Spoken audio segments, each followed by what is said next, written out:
Coat of the day. आज का विचार क्या है? आज का विचार है, तस्वीर लेना भी ज़रूरी है ज़िंदगी में साहब, क्योंकि आईना गुजरा वक्त तो नहीं बताएगा। बहुत सही कहा है किसी ने कि तस्वीर लेते रहिए। इससे क्या होगा कि आपकी जो मेमोरी है उस समय उस पल की वो कैप्चर हो जाएगी। तो बड़ी अनोखी और नवाब चीज़ है हमारे लिए कि हम तस्वीर लेके उस मोमेंट को कैप्चर कर सकते हैं, और जब भी उसे देखेंगे तो हमें वही फीलिंग आती है जो कि हम उस समय फील करके वो फ़ोटो खिंचाए होते हैं। क्योंकि आईना तो बीतता हुआ वक्त नहीं बताता, ठीक है, क्योंकि आईना हमेशा प्रेजेंट बताता है, यानी आपका अभी का समय बताता है।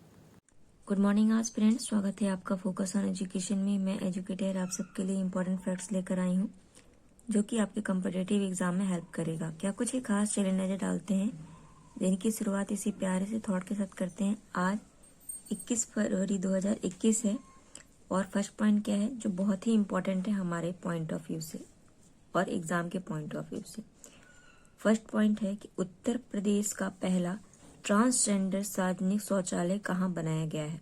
इम्पोर्टेंट पॉइंट है कि पहला उत्तर प्रदेश का ट्रांसजेंडर सार्वजनिक शौचालय बनाया गया है। तो उत्तर प्रदेश में कहाँ बनाया गया है? ये बनाया गया है वाराणसी के अंदर। ये पॉइंट याद रखिएगा। यूपी में एक और न्यूज आई कि यूपी पहला ऐसा राज्य बन गया है अभी के लिए जिसने की 3 करोड़ से अधिक कोविड वैक्सीन जो टेस्ट का परीक्षण करना था उसको पूरा किया था। और आपको याद होगा कि पहला ट्रांसजेंडर विश्वविद्यालय भी यूपी में खोला जा रहा है। पर कहाँ खोला जा रहा है? तो याद रखिएगा, वो आपका कुशीनगर में खोला जा रहा है, ठीक है। नेक्स्ट पॉइंट याद रखिएगा यूपी से। ऐसे यहाँ पे एक पीलीभीत टाइगर रिजर्व है, उसके बारे में आपको पता होना चाहिए कि पीलीभीत टाइगर रिजर्व को अभी T/2 का अवार्ड मिला है, ठीक है। टाइगर की पॉपुलेशन को डबल करना। यहाँ की एक लेक है यानी झील जिसको कि रामसर साइट में शामिल किया गया है। वो कहाँ पर है? तो वो आपके आगरा में है। नाम क्या है? कीथम। तो ये झील का नाम याद रखिएगा। और अभी जो ट्रांसजेंडर सार्वजनिक शौचालय है उसका उद्घाटन वाराणसी में किया गया है। ये पॉइंट याद रखिएगा।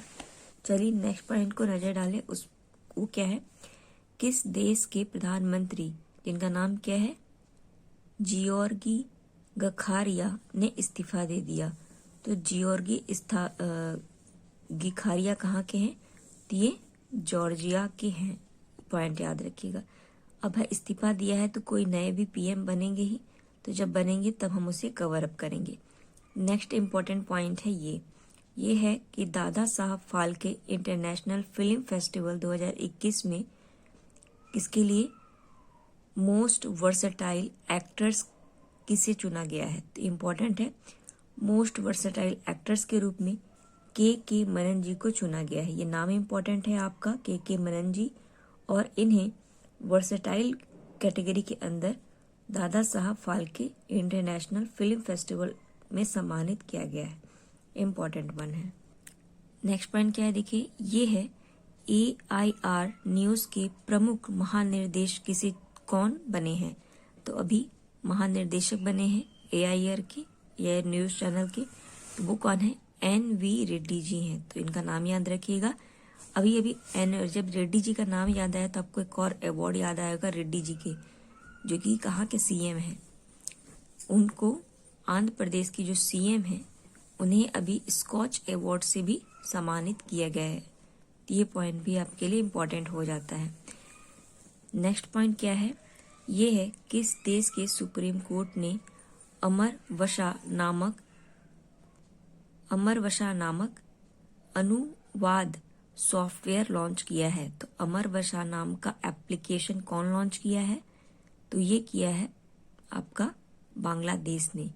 बांग्लादेश से आपको जो पॉइंट याद आएगा वो देख लीजिए जो इम्पोर्टेंट है। ऐसे तो बहुत से पॉइंट हैं, चाहे आप उसको करंट से लिखिए चाहे जीके से रखिए, तो जो अभी के लिए इम्पोर्टेंट है उस पर हम ध्यान देते हैं। जैसे आपसे क्वेश्चन पूछा जा सकता है कि भारत जो है कोविड-19 की जो वैक्सीन थी ना उसको प्रोवाइड कराया अभी बांग्लादेश को।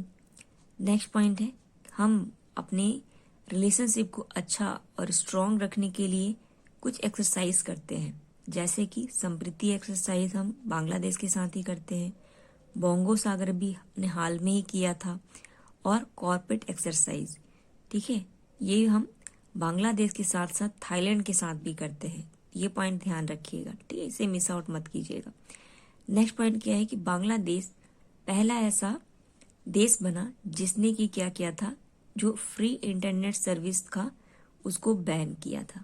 बहुत इंपॉर्टेंट है, एग्जाम में अभी शायद वेस्ट बंगाल का जब पीसीएस का पेपर था तो उसमें ये क्वेश्चन पूछा गया था, तो ये याद रखिएगा। और यहीं पे आपका डिजिटल हार्ट प्लेटफॉर्म लॉन्च किया गया है, ये भी इम्पोर्टेंट है। नेक्स्ट जो इम्पोर्टेंट पॉइंट है बांग्लादेश से वो क्या है कि अभी बांग्लादेश जो है वो अपना 50वां इंडिपेंडेंस डे सेलिब्रेट करेगा 2021 में। क्यों? क्योंकि 1971 में ये आज़ाद हो गया था। पहले हम इसे ईस्टर्न बांग्लादेश के नाम से ईस्टर्न पाकिस्तान के नाम से जानते थे, लेकिन अब हम इसे बांग्लादेश के नाम से जानते हैं। और यहाँ की जो शेख हसीना जी हैं, उन्होंने यहाँ हमारे पीएम मोदी जी को इनवाइट किया है अपने इस प्रोग्राम में। और हमारे पहली बार हमारा जब परेड हुआ था 26 जनवरी को, तो पहली बार किसी अदर देश ने की झांकी ने भी पार्टिसिपेट किया था। ऐसा पहली बार हुआ, अभी तक ऐसा नहीं किया गया था। तो वो कहाँ की झांकी थी? तो वो बांग्लादेश की ही झांकी थी। बांग्लादेश का एक ट्रूप आया था, ठीक है, और उन्होंने झांकी अपनी प्रस्तुत की थी हमारे परेड के अंदर। तो ये पॉइंट बहुत इंपॉर्टेंट है, इसे मत भूलिएगा। हो सकता है आपसे एग्जाम में पूछा जाए कि किस देश की झांकी या किस भारत के किस पड़ोसी देश की झांकी अभी पार्टिसिपेट की है हमारे 26 जनवरी गणतंत्र दिवस के अंदर। ठीक है, तो ये पॉइंट याद रखिएगा। नेक्स्ट पॉइंट क्या है, देखिए, वो है पीएम मोदी ने नीति आयोग की प्रशासनिक परिषद की 6वीं बैठक में पहली बार कौन सा राज्य भाग ले रहा है?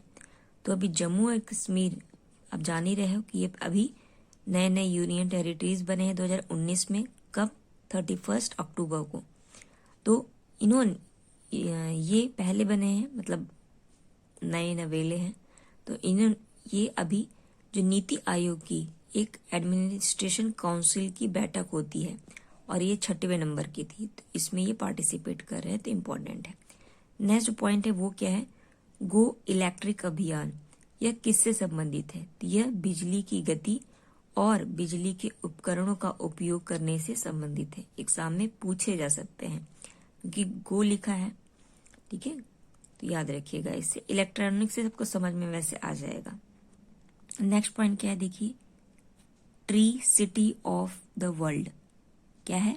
Tree city of the world किस शहर को कहा गया है? अभी FAO यानी फूड एग्रीकल्चर ऑर्गेनाइजेशन, जिसका हेडक्वार्टर कहाँ है, वो आपका है इटली के रोम में। अभी इसी की एक ऑर्गेनाइजेशन है, ठीक है, यानी फूड एग्रीकल्चर प्रोग्राम, जिसको कि अभी पीस प्राइज भी मिला है। ये पॉइंट याद रखिएगा। और इसका भी हेडक्वार्टर रोम में ही है। तो इनके द्वारा एक लिस्ट निकाली गई और ये देखा गया कि किस कंट्री किस में और कहाँ पे वनों की संख्या बहुत अच्छी है, तो उन्होंने एक टाइटल दे दिया। और ये या फिर पूछा जा सकता है कि ये टाइटल किसके द्वारा दिया गया है। तो आपका दिमाग काम नहीं, मतलब कभी आप एक लॉजिक नहीं सोच सकते कि ये फूड एग्रीकल्चर के द्वारा दिया गया है, ऐसी ऑर्गेनाइजेशन।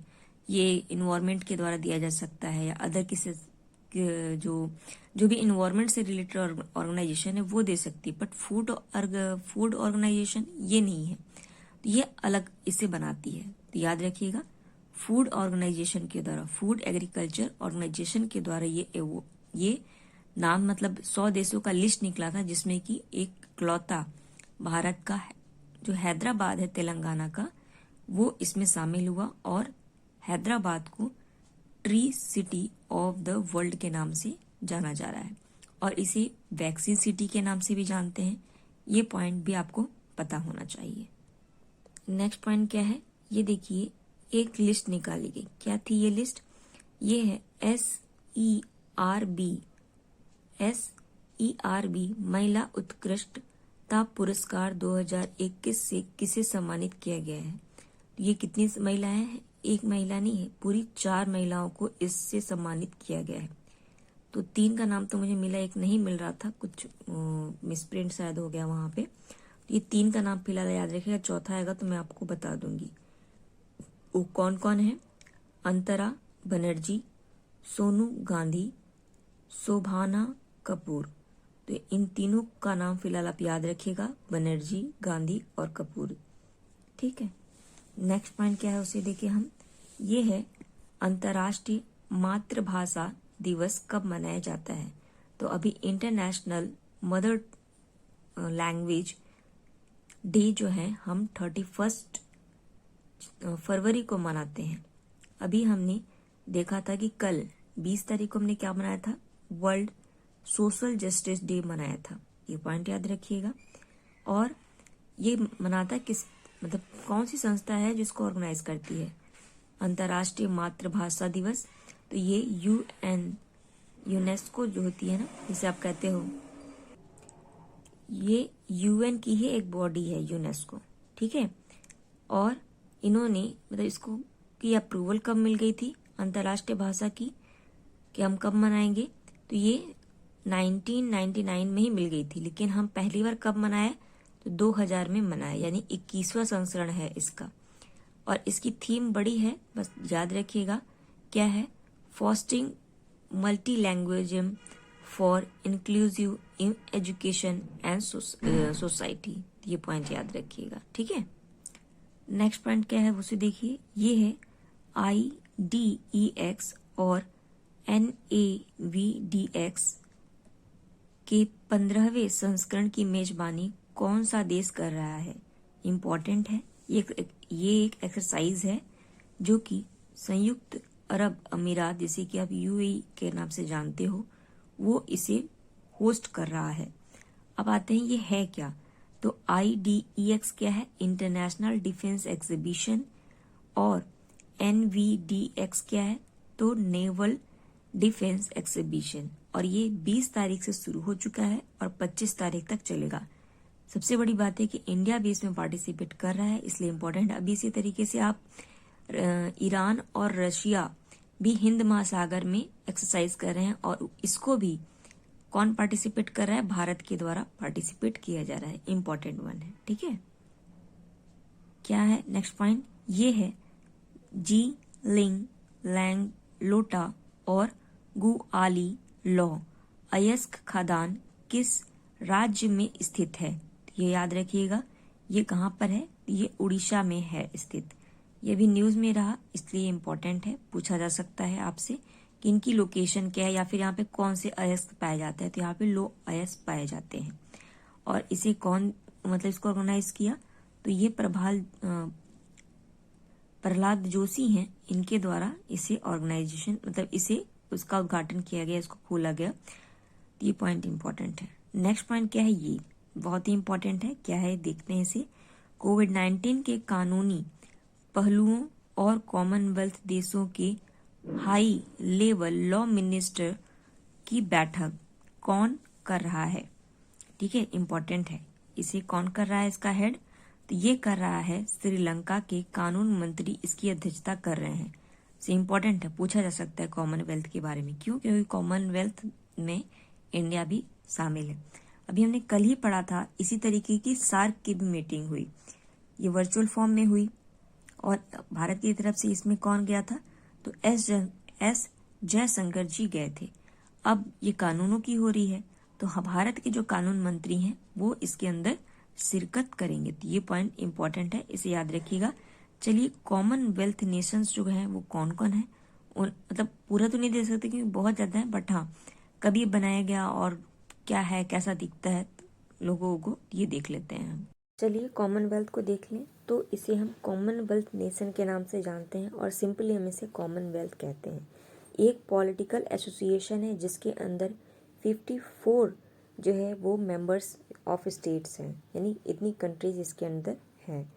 और ये कब बनाया गया, तो मतलब इसकी फॉर्मेशन जो थी वो कॉमनवेल्थ फाउंडेशन के द्वारा इसको की गई थी और एक नॉन गवर्नमेंटल है जो कि रिलेशनशिप इस्टेब्लिशमेंट करता है। ये है कॉमनवेल्थ का लोगो, फ्लैग। ठीक है, कुछ ऐसा दिखता है और इतनी कंट्रीज़ हैं जो आपको ग्रीन ग्रीन दिख रहे हैं ना, ऑस्ट्रेलिया, ये सब वो सब हैं ये। अगर आपसे पूछे इसका हेडक्वार्टर कहाँ है तो याद रखिएगा इसका हेडक्वार्टर यूनाइटेड किंगडम में ही है, लंदन के अंदर। ठीक है, इसी को हम ब्रिटेन के नाम से भी जानते हैं। और अभी हमने जाना ही कि इसके अंदर कितने मेंबर्स हैं, तो 54 स्टेट्स या कहिए इतने सारे राज्य, इतने सारे देश इसके अंदर शामिल है। तो 24 आपको याद रखने की ज़रूरत नहीं है। हाँ, बस इतना याद रखिएगा कि इंडिया भी इसका पार्ट है, यानी इंडिया भी इसका एक मेंबर है कॉमनवेल्थ का। ठीक है, और ये उनको रिप्रेजेंट करता है जो कभी इन पास्ट किसके, ब्रिटेन के कॉलोनीज रहे थे, वही इसके अंदर है। और इसका हेड जब बनाया गया था तो वो एलिजाबेथ फर्स्ट सेकंड जो थी उन्हें बनाया गया था। और इसके सेक्रेटरी अगर उतना तो नहीं पूछता बट नाम रखिए, इसकी जनरल चेयर और चीफ कौन है, तो बोरिस जॉनसन है। क्यों? क्योंकि यूके की कौन है, पीएम तो वही है, तो यही रहेंगे ही। और अगर इसे कहा जाए तो इसकी इस्टेब्लिशमेंट 19 नवंबर 1926 को हुई थी, जिसे कि आप 4 डिक्लेरेशन के नाम से जानते हो। साथ ही साथ इसमें कुछ संशोधन किया गया और फिर इसे स्टेटस ऑफ वेस्टमिनिस्टर के नाम से जाना गया। और फिलहाल इसे अब हम लंदन डिक्लेयर के नाम से जानते हैं 28 अप्रैल 1949 से। अगर कभी भी आपके एग्ज़ाम में पूछ ले कि ये डिक्लेरेशन देखिए कि लंदन डिक्लेरेशन किससे संबंधित है, वेस्टमिनिस्टर किससे संबंधित है, या आपका बुलफोर डिक्लेरेशन किससे संबंधित है, तो ये सारा डिक्लेरेशन जो है वो आपका कॉमनवेल्थ से संबंधित है, तो पूछा जा सकता है। और फिलहाल अभी करंट का जो है और इसी के अकॉर्डिंग इसमें जितने रूल्स हैं वो फॉलो किए जाते हैं, वो है कौन, लंदन डिक्लेरेशन, जो कि रिसेंट में है। तो ये पॉइंट इंपॉर्टेंट है, इस तरीके से क्वेश्चन इससे बनाए जाते हैं। ठीक है, नेक्स्ट पॉइंट क्या है देखिए, संयुक्त राष्ट्र विकास कार्यक्रम का सहायक प्रशासक और अंडर सेक्रेटरी जनरल किसे नियुक्त किया गया है। इम्पोर्टेंट है, बहुत इम्पोर्टेंट है। क्यों? क्योंकि भाई इंडियन है ये। क्या नाम है? उषा राव मोनारी। तो उषा राव मोनारी जो है वो यहाँ की सेक्रेटरी जनरल बनी है, किसके अंदर, यूनाइटेड नेशन विकास कार्यक्रम के, और ये सहायक प्रशासनिक अधिकारी के रूप में कार्य करेंगी। अगर आपसे पूछे यूएन का यानी यूनाइटेड नेशन का हेडक्वार्टर मतलब हेड कौन है, तो ये एंटोनियो गुटेरेस है, इनका नाम याद रखिएगा। नेक्स्ट एक आता है यूएनडीपी। यूएनईपी का हेडक्वार्टर नैरोबी में है। यूएनडीपी यानी यूनाइटेड नेशन डेवलपमेंट प्रोग्राम का हेडक्वार्टर न्यूयॉर्क में है। तो दोनों पॉइंट इंपॉर्टेंट है, ये भी याद रखिएगा कि कौन कहाँ पे स्टैब्लिश है।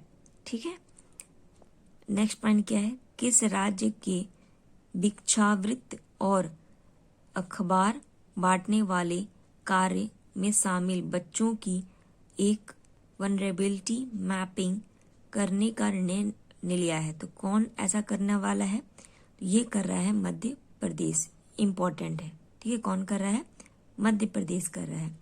अभी मध्य प्रदेश में आपको 47 नंबर का खजुराहो नृत्य भी देखने को मिला, जो कि 20 तारीख से 26 तारीख तक फरवरी तक आयोजित किया जाएगा। ऐसे तो मध्य प्रदेश में आपके जो 3 चीजें वो याद ध्यान रखनी है, जैसे इसकी कैपिटल भोपाल। भोपाल में क्या है, भारत का जो मौसम विज्ञान है ना उसकी, वो भी कहाँ पर है, भोपाल में ही है। ठीक है, लगाया गया है यहाँ पे। फिर ई वेस्ट क्लिनिक भी यहीं पे लगाया गया था। उसके बाद इंदौर चौथी बार लगातार स्वच्छता भारत में टॉप कर गया।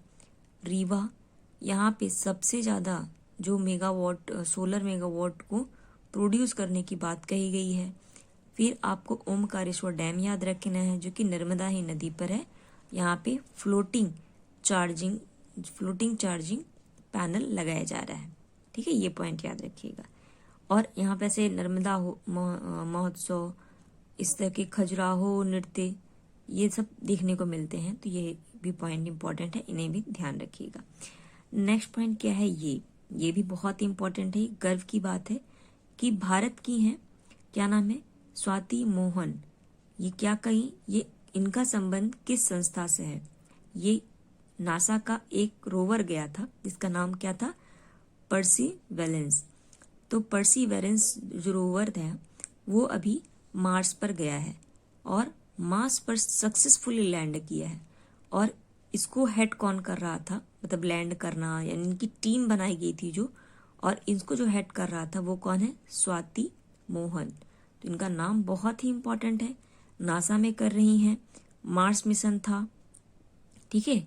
और ये किस रूप में काम कर रही थी, तो कंट्रोलर रूम में एक गाइडेंस का काम कर रही थी, मतलब है। और ये बहुत बड़ी गर्व की बात है, लेकिन अफसोस की बात इस बात का है कि ऐसे अच्छे जो स्कॉलर्स होते हैं वो इंडिया में नहीं रह पाते, क्योंकि इनको एक्सप्लोर करना है, और एक्सप्लोर करने के लिए आपको संसाधन चाहिए जो कि विदेशी जो है ना नेशन वो प्रोवाइड कराते हैं। जैसे इंडिया में अगर लॉन्च करना है ना, तो इनकी जो बजट होती है, पहले तो इनको सैंक्शंस कराने में इतने समय लग जाते हैं, इतना वेट कौन करेगा। और जैसे अमेरिका, रशिया, सिर्फ जो डेवलप्ड कंट्री हैं, तो उनको तो पूछना ही नहीं पड़ता, इनकी जैसे ही बजट गए, हाँ आप करो, तो इसलिए माइग्रेट करके चले जाते हैं। बट हाँ कोई बात नहीं, हमें प्राउड होना चाहिए इस चीज़ के लिए। नेक्स्ट वन क्या है, ये है आपका लाहौल स्पीति किस राज्य का जिला है? तो लाहौल स्पीति कहाँ पर है? ये हिमाचल प्रदेश में है। ये क्यों? और अब देखते हैं कि क्या क्या अदर पॉइंट्स इंपॉर्टेंट है। हिमाचल प्रदेश में आपको एक अटल टनल देखने को मिला ना, और यहीं पे पहली बार हींग की खेती भी आपकी मतलब की जाएगी। हींग की खेती भारत में अब नहीं होती, मतलब होती ही नहीं है, लेकिन पहली बार ऐसा उसका एटमॉस्फेयर तैयार किया गया है, ऐसी चीज़ें, मिट्टी वहाँ सॉइल देखी गई है, इसमें रिसर्च किया गया है कि यहाँ पे भी हींग की खेती की जा सकती है। तो अब इंडिया में भी होगी, फिलहाल अभी पायलट प्रोजेक्ट के रूप में है। नेक्स्ट पॉइंट क्या है उसे देख लीजिए, ये भी इम्पोर्टेंट पॉइंट है। ये क्या है, टोक्यो ओलंपिक आयोजन समिति की नई अध्यक्ष के रूप में किसे नियुक्त किया गया है?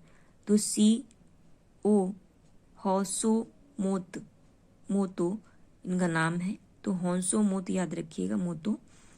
और ये अंतर्राष्ट्रीय ओलंपिक समिति का जो हेड है वो कौन है? थॉमस बॉक। तो इनका नाम याद रखिएगा। और जो टोक्यो ओलंपिक है इसकी नई अध्यक्ष बनी है ये। और अभी जो टोक्यो ओलंपिक होगा वो कौन से नंबर का होगा? 32 नंबर का होगा। और यहाँ के PM अभी कौन है फिलहाल? तो सुगा अंकल जी हैं, ये याद रखिएगा। और इससे पहले कौन थे? शिंजो आबे जी। क्यों इनको याद रखना है? क्योंकि शिंजो आबे जी को अभी भारत का जो पद्म विभूषण है उनसे सम्मानित किया गया है। ये इम्पोर्टेंट पॉइंट है। ये है आपके पास जापान का मैप। इनसे क्वेश्चन पूछे जाते हैं उत्तर से दक्षिण क्रम में लगाने के लिए। तो ये जापान जो है वो एक आर्कीपेलागो का आइलैंड है, यानी चारों तरफ से आप देख रहे हो ओशन से ही घिरा हुआ है और छोटे छोटे पार्ट्स में बटा हुआ है। तो प्रमुखतः इसे हम 4 या 5 भागों में बांटते हैं। तो सबसे उत्तर में कौन सा है? होक्काइडो है, फिर होन्शु, थर्ड नंबर पे क्यूशू, शिकागो, और फोर्थ नंबर में है क्यूशू। तो ये 4 जो है आपको बिल्कुल पता होना चाहिए। और होन्शु आइलैंड पे ही क्योटो है, यहाँ की कैपिटल। और यहाँ पे आपको ओसाका नाम का जगह मिलेगा,